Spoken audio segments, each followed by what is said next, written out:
Bom, finalmente, a notícia que todo mundo esperava, né?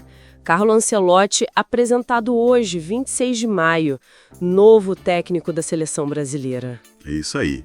E já com a primeira convocação na mão. É um nome de peso, sem dúvida. Gera uma expectativa enorme, né? A gente fica pensando, quem é esse maestro italiano, afinal? O que ele pode trazer pra gente? Olha, é um dos técnicos mais vitoriosos da história, né? Respeitado no mundo todo. O currículo dele fala por si só. E pensar que antes de ser técnico, ele foi um jogadoraço, meio-campista de classe na Roma, ganhou títulos e naquele Milan, hein? O Super Milan do final dos anos 80, início dos 90. Exato, ganhou italiano, 2 Ligas dos Campeões seguidas, mundial. Ele sabe o que é estar lá no topo, dentro de campo. E essa experiência como jogador com certeza ajuda muito na hora de comandar, de entender o vestiário. A transição para técnico foi muito sólida. Começou bem lá na Itália mesmo, né? Reggiana, Parma, Juve, mas foi no Milan, de novo, que ele virou essa lenda como treinador. Foi ali que ele se consagrou, né? Entre 2001 e 2009, foi uma era de ouro. Nossa, demais. Ganhou italiano de novo, Copa da Itália, mais 2 Champions, Mundial de Clubes. E o tanto de brasileiro craque que passou pela mão dele ali. Muitos. Dida, Cafu, Kaká, que foi o melhor do mundo com ele, né? Isso. E depois ainda teve Ronaldo Fenômeno, Pato. É impressionante como ele consegue, gerenciar tanto talento junto. Ele tem essa manha, né? Tem sim. E essa capacidade de vencer não ficou só na Itália. Ele tem um feito que é, único. Qual? Ganhou as 5 principais ligas da Europa.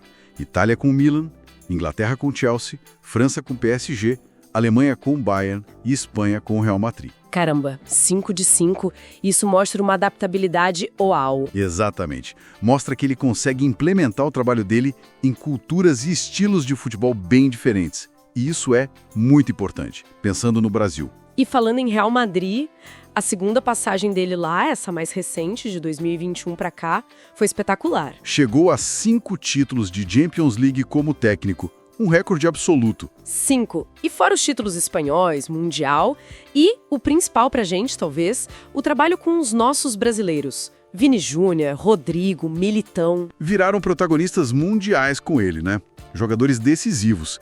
Ele soube potencializar o futebol deles de um jeito impressionante. Essa proximidade com eles, agora na seleção, ajuda muito, né?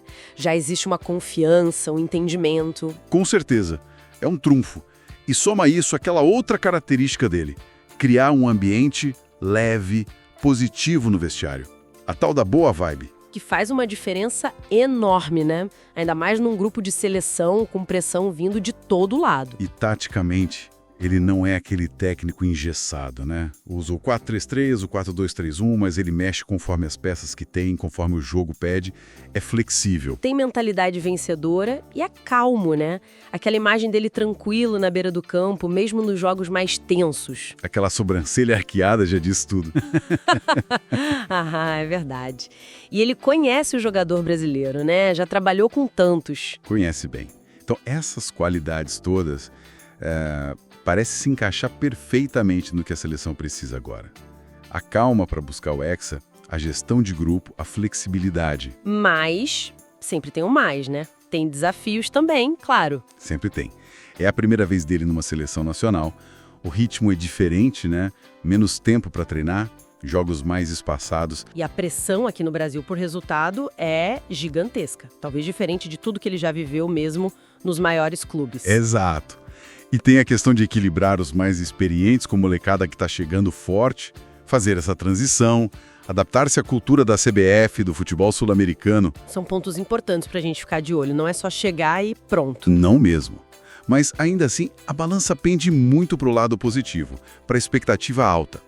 A gente espera ver um time bom, organizado defensivamente, como os times dele costumam ser. Mas com liberdade lá na frente, né? Para Vini, Rodrigo, para o pessoal da frente usar a velocidade, a criatividade. E isso, deixar os craques decidirem. Acho que é uma aposta forte, sim. Uma aposta para recolocar o Brasil lá no topo. É o que a gente espera. A chegada de um nome como Ancelotti renova o otimismo, né? A história dele é de vitória por onde passou. Que continue assim. E continue assim. Que continue aqui com a amarelinha. Agora, a gente quer saber de quem tá ouvindo. E aí, qual a opinião? Como acha que vai ser o Ancelotti na seleção? Vai dar certo? Deixa o comentário aí embaixo. Participa aí com a gente. E aproveita, claro, se inscreve aqui no canal, deixa aquele like pra dar uma força pra gente. A gente tá começando agora, sabe? Mas com a ajuda de todo mundo a gente vai crescer bastante, trazer mais gente pra essa conversa. É isso aí, o apoio é fundamental. E ó, falando em conversa boa, em relembrar umas histórias, que tal dar uma espiada naquele vídeo que a gente fez sobre como era a vida lá nos anos 70? Ou então conferir aquele outro que fala das brincadeiras na rua, bem antes da gente ter celular na mão o tempo todo, né? Fica a dica aí.